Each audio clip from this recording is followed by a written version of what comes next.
Okay, tutors, here we are. Our last composer, we have Igor Stravinsky. Uh, this is a very different piece than what we've done in the past. And so this was a tricky one to kind of create the listening guide for, but I think I did the best, I did the best I could. We only have one memory trick because there's not a lot of repetition, but there are a lot of things to listen for in this piece. So I want to kind of point some of those out. Again, we're still in the modern period. So we have that modern music era definition here. We have the definition of dissonance, which this is the little icon that I found for that. It's a harsh, discordant, lack of harmony, sounds like the notes are wrong because they're just so close together. It sounds like they shouldn't be played that way. So that's dissonance, which we'll have several times throughout this piece. We're going to be referring to the bassoon, and the notes for our memory trick, we're going to be talking about the English horn. Now, so I have a definition. The English horn is a double reed woodwind instrument that's lower than an oboe, but higher than a bassoon. And in this particular piece, Stravinsky starts out the piece using a bassoon that is playing very high notes. And so those notes would normally be played by an English horn.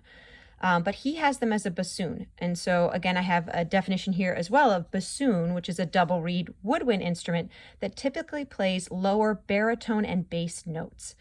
And then to tie in tin whistle, we are bringing back cacophony. So I have a little graphic there of kind of instruments all playing, not necessarily in unison.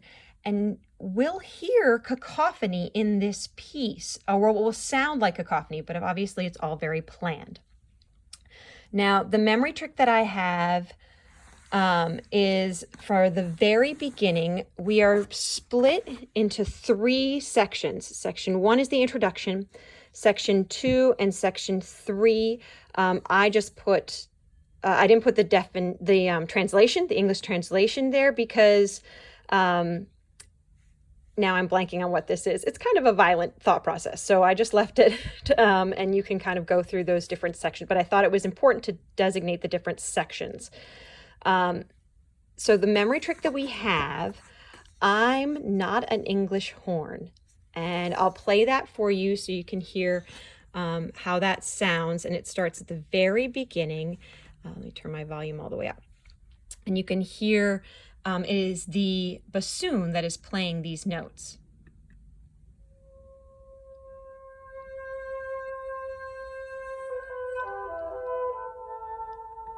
So that's I'm not an English horn.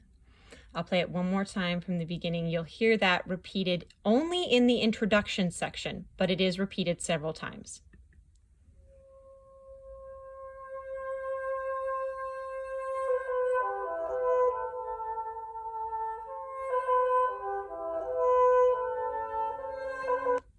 All right, so that is the one memory trick that we have because, as I said, there's not a lot of repetition.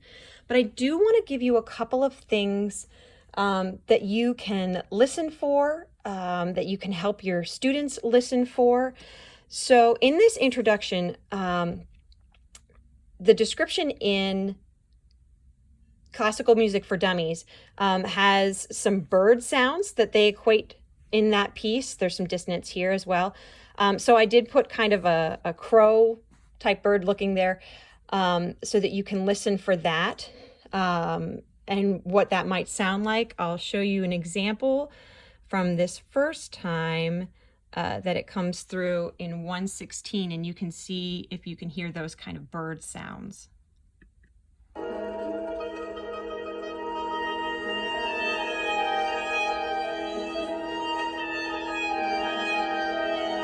So you hear that kind of chirpy sort of bum, bum, bum, bum, bum, bum sort of sounds that they have there.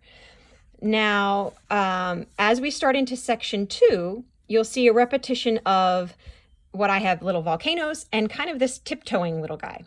In this section, the violin does a lot of plucking, and that sounds like tiptoeing. We also have kind of an explosion, but sort of a bubbling explosion, so it reminded me of a volcano erupting and that bubbling of lava coming out. So that's where I used that. So let me play just starting at 3:37 for you, so you can kind of hear what that sounds like. So that's that bubbling, that chopping noise.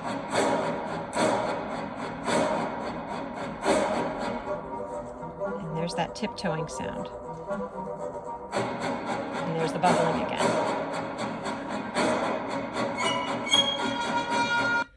So now, so you can sort of see what I'm looking at for those images there. Let's see, another section that we have this giant cacophony. And that comes in, let me play that for you so you can hear. It is the kind of thing that I would imagine would be very difficult to play as a musician and to be able to follow your director and your conductor, I mean. So this is a challenging piece, but it has that kind of cacophony sound around this time.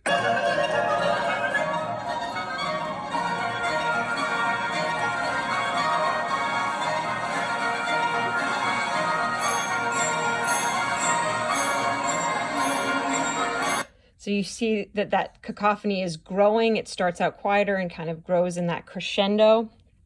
Some of the other things to listen for, I have a tornado kind of sound, a spinning sort of sound that you'll hear, and I want to make sure that you can hear what that sort of sounded like, so you can listen for that as you go to, that's around the 6:50 mark or so.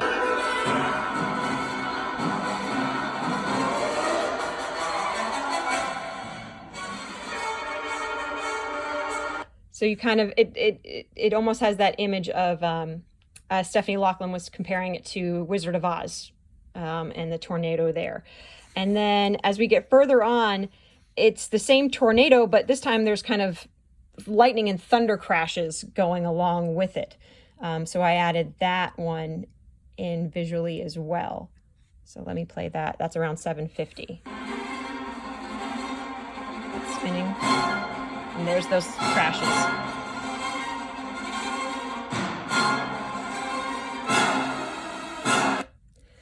So as you can see, this is a very different piece than what we've done before.